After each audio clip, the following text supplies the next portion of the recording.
Good morning friends. Good morning বলতে এখনও সকাল সেভাবে হয়নি। এখন বাজে 4:40। আমি 4টের দিকে উঠেছি। উঠে এই যে রেডি হয়ে গেছি। রেডি হয়ে এবার মোটামুটি দু একটা জিনিস এবার নিতেও আছে, সেগুলো নিয়ে নেব, নিয়ে বেরোবো। বাস আছে 5টা 10 কিংবা 15 এরকম। তো যেতে যেতে টাইম হয়ে যাবে। এখান থেকে বাড়ি থেকে আবার হেঁটে যেতে 10 মিনিট টাইম লাগবে। তো এই যে দেখো, যাওয়ার জন্য আমি তো রেডি হয়ে গেছি। এবার জিনিসগুলো নিয়ে নিই। তো আবার আসছি কিছুক্ষণ পর তোমাদের সামনে, আবার পরে দেখা হবে। বাসে বসে গেছি, বাস ছেড়ে দিয়েছে। এই যে বুড়িমা মন্দিরের সামনে দিয়ে যাচ্ছি, যে মাকে একটু প্রণাম করে বেরিয়ে পড়লাম। এখন বাজে 5টা 20। এখন বাসটি ছাড়লো। আর এই যে এটা হচ্ছে আমাদের গ্রামের হাই স্কুল। এই স্কুলেই আমি পড়েছি এবং আমার ছেলেও পড়ছে স্কুলে।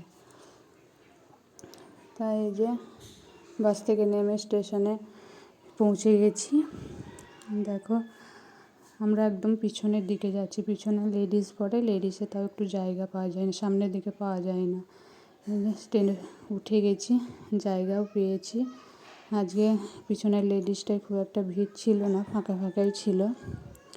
তাই মা ওই সাইডে বসেছে, মাও জায়গা পেয়েছে, আমিও পেয়েছি। আর প্রচণ্ড বাতাস হচ্ছে, মেঘলা মেঘলা আবহাওয়া, খুব একটা গরম নেই আজকে। এই যে ট্রেনে থেকে নেমে গেছি প্রায় 4 ঘন্টা পর। 4 ঘন্টা টাইম লাগে ট্রেনে। এবার আবার বাসে করে যেতে হবে প্রায় আধ ঘন্টা মতো। এই যে স্টেশনের বাইরে এসে সঙ্গে সঙ্গে বাস পেয়ে গেছিলাম, কিন্তু বাসে প্রচণ্ড ভিড়, জায়গা পাইনি, দাঁড়িয়ে আছি। বাসে থেকে নেমে এই যে মা পিছনে পিছনে আসছে, আমি আগে যাচ্ছি। তোমাদের দাদাভাই এগিয়ে নিতে এসেছিলো, ও সামনে যাচ্ছে। ও ড্রেস পরেছিল, সেই জন্য ভিডিওতে আসেনি। ওদের ওটা নিয়ম নেই ভিডিওতে আসা ড্রেস পরে। আর এই যে আমাদের ডাক্তার দেখানো কমপ্লিট হয়ে গেছে, তাই এখানে একটা ক্যান্টিন ছিল, ক্যান্টিনে খেতে এসে প্রচণ্ড ভিড় এখানে। আমি ও দুজনে দেখো খাবার নিয়ে নিয়েছি।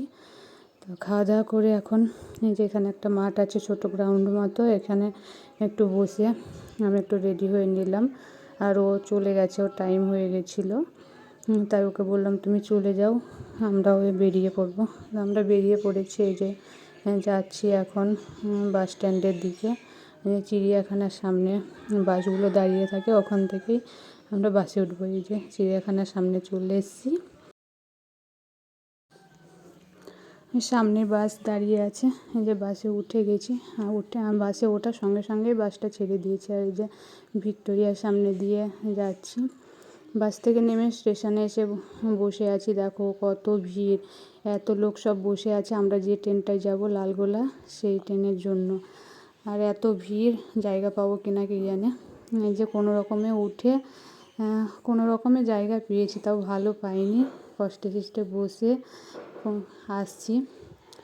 আর এই যে বাইরে বৃষ্টি হচ্ছিল, আজকে প্রচণ্ড বৃষ্টি হয়েছে। যে ট্রেন থেকে নেমে পড়লাম, নেমে দেখছি এখনও অল্প অল্প বৃষ্টি হচ্ছে। আমার ফোনে চার্জও শেষ হয়ে গেছে। বাড়ি গিয়ে হয়তো আর ভিডিও আমি করতে পারবো না, তাই ভিডিওটা আজকে এখানেই শেষ করলাম।